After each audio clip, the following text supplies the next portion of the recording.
He was a black belt with years of experience. She was just a 10-year-old girl. Everyone thought it would be a joke, until the first move left the entire gym in silence. They thought she was just a shy little girl, until she stepped onto the mat. The gym was alive, the air thick with sweat, the sound of clapping echoing against padded walls. Every corner hummed with chatter. Every face turned toward the center. She stood there, no older than 10, drowning in oversized GI pants, her small fingers tightening around the fabric of her belt. From the edge of the mat, a voice cut through the noise. Coach Mark, mid-40s, black belt, smug smile. Well, look what we have here, he said, loud enough for the whole room. Looks like we got ourselves a new martial arts master. The crowd chuckled. A few students pulled out their phones, eager to catch the moment on camera. She didn't move, just swallowed once and kept her eyes fixed on him. The room expected a joke, but in her gaze there was something else, something they weren't ready for. Sometimes the quietest person in the room is the one you should fear. She finally spoke. Her voice was soft, almost delicate, but every syllable was steady. Are you sure you want me to? A ripple of laughter rolled through the gym, louder than before. To them, it was proof she didn't stand a chance. But in the far corner, one man didn't laugh. Older, weathered, a retired martial artist whose eyes had seen thousands of fights. He leaned forward, studied her feet, the set of her shoulders, the way her hands rested, not nervously, but ready, his brow furrowed. I know that posture, but how? He whispered under his breath. Coach Mark was still smirking, confident in his win. But the old man had stopped smiling. You don't become dangerous by accident. The scene fades, replaced by the dust and heat of a military training camp.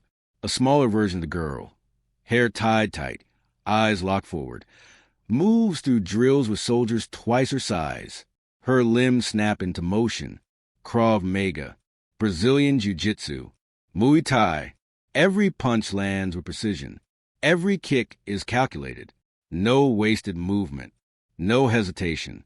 Over the thud of strikes, a voice barks orders. Don't speak, act. Let silence be your strength. She obeys without a word, only the sound of impact marking her presence. The image fades. We're back in the gym, and Coach Mark still has no idea what's about to hit him. He thought it would be easy. He was wrong. Coach Mark stepped forward, the grin never leaving his face.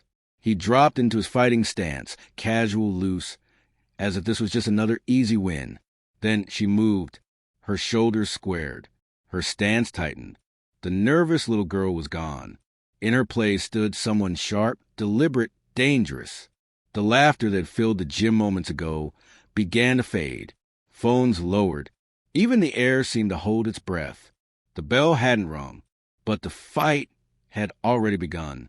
Speed beat strength every time. She exploded into motion. A lightning-fast sweep took his legs from under him. The smug grin vanished as he hit the mat. Before he could recover, she feinted left and drove a precise strike into his chest. The air rushed out his lungs in a single, broken gasp. He staggered, trying to regain balance, but she was already behind him, in one fluid motion, her arms locked around his neck. The choke tightened.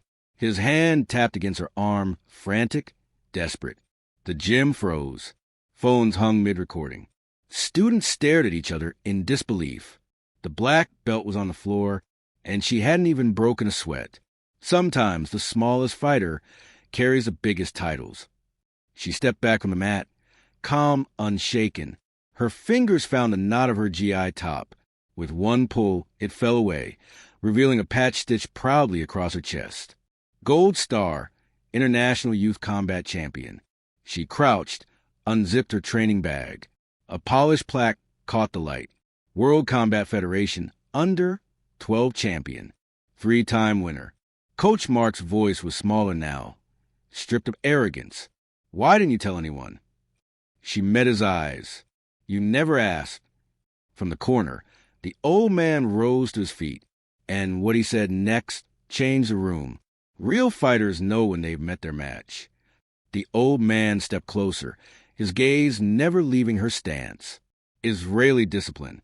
Military precision. Your father taught you, didn't he? She gave a single, quiet nod.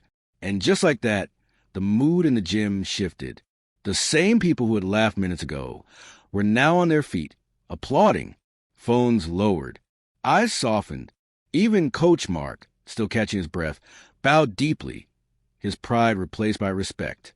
But the girl didn't smile, because she hadn't come for their praise. Real strength doesn't shout. It simply shows itself. She turned away from the mat, her steps slow, deliberate, head high, shoulders steady. The door loomed ahead, but she paused, just once, glancing back. The crowd was still watching, but the laughter was gone. In its place, only respect. Her voice was barely a whisper. I didn't come to show off.